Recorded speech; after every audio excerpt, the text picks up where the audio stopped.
Kita beralih ke informasi lainnya. Setelah terbebas dari tuduhan penggunaan narkotika, Reza Artamevia kembali ke Jakarta didampingi oleh adik kandung dan kuasa hukumnya. Rencananya dalam 1 minggu ke depan, Reza akan kembali ke Mataram untuk menjalani rehabilitasi di Badan Narkotika Nasional Provinsi selama 1 bulan. Reza Artamevia yang ditangkap bersama dengan Gatot Brajamusti saat pesta narkoba di salah satu hotel di Mataram, Nusa Tenggara Barat, siang tadi kembali ke rumahnya di Jakarta. Keberangkatan Reza ke Jakarta didampingi oleh adik kandung dan kuasa hukumnya setelah 5 hari berada di Mataram menjalani penyidikan kasus penyalahgunaan narkotika di Polres Mataram dan Badan Narkotika Nasional. Sebelumnya BNN Provinsi Nusa Tenggara Barat menyatakan Reza dan rekannya negatif mengonsumsi narkoba. BNN hanya memberikan sanksi berupa rehabilitasi rawat jalan. Rencananya Reza akan kembali ke Mataram pada minggu depan untuk mengikuti rehabilitasi selama 1 bulan.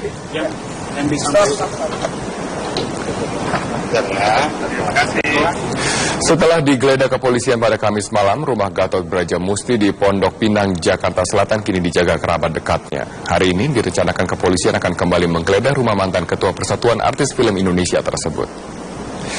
2 orang kerabat Gatot Brajamusti sengaja menempati rumah tersebut untuk persiapan penggeledahan kembali yang akan dilakukan oleh aparat kepolisian.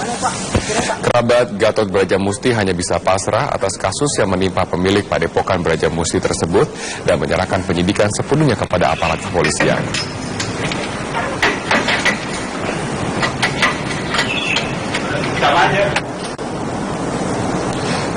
Pada Kamis malam, polisi telah menggeledah rumah Gatot untuk mencari alat bukti baru. Penggeledahan juga disaksikan Gatot dan tim kuasa hukumnya. Namun penggeledahan akan kembali dilakukan karena salah satu berangkas milik Gatot belum berhasil diperiksa petugas kepolisian.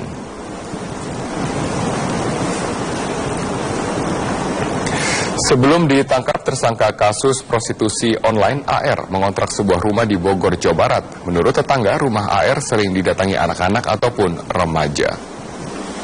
Rumah yang terletak di Gang Inpres Harjasari, Kecamatan Bogor Selatan, Bogor, Jawa Barat, baru 3 bulan disewa oleh AR. Menurut warga, rumah tersebut sering didatangi anak-anak ataupun remaja yang tidak diketahui dari mana asalnya. Kepada tetangga, AR mengaku sebagai guru. Pemilik rumah kontrakan, Soekarto, sempat curiga karena AR tidak pernah melapor kepada RT, meski sudah berkali-kali diingatkan. Tetangga mengaku terkejut saat AR ditangkap aparat kepolisian atas dugaan keterlibatan prostitusi online yang menjual anak laki-laki untuk homoseksual. Kan dia tuh tinggal di sini, di kontrakan sini, ibu di depan sana dekat. Ibu pernah nanya, Pak, kenapa itu sih suka banyak anak-anak kecil, anak-anak ABG suka keluar masuk, ada yang berseragam, ada yang enggak gitu. Dia jawab gini, Bu, dia tuh lagi pada PKL, katanya, saya kan gurunya, cuma gitu doang. Terkuaknya prostitusi anak untuk penyuka sesama jenis di Puncak Bogor, Jawa Barat, Menteri Sosial Khofifah Indar Parawansa menegaskan Perpu Perlindungan Anak harus segera diterapkan. Salah satu isi Perpu adalah menghukum pelaku dengan kebiri kimiawi, pengumuman identitas, dan pemasangan alat deteksi elektronik. Sebetulnya salah satu bentuk ketajaman pemerintah di dalam melihat eksploitasi seksual, kekerasan seksual, kemudian proses perlindungan anak, korbannya harus dilindungi, direhab, pelakunya kalau anak juga harus direhab. Nah, dari ketajaman pemerintah melihat bahwa ini suasana ini genting, maka pemerintah mengeluarkan Perpu. Sehingga pada saat ini pun Perpu itu sudah bisa diberlakukan.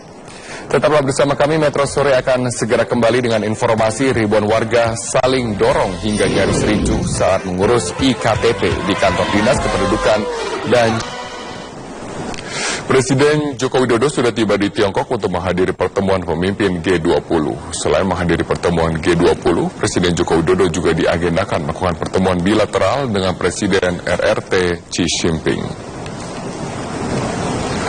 Presiden Jokowi yang tiba pada pukul 13 waktu setempat mengawali lawatannya dengan menemui Presiden Tiongkok Xi Jinping untuk kemudian berkunjung ke Alibaba Group Corporate Campus untuk meninjau portfolio produk dan lingkungan kantor grup Alibaba. Di forum G20, Presiden akan menyerukan keterbukaan informasi di antara negara-negara anggota termasuk transparansi sistem perpajakan internasional. Selain seruan transparansi, Presiden juga akan menekankan arti penting sektor usaha kecil menengah untuk kesetaraan pembangunan.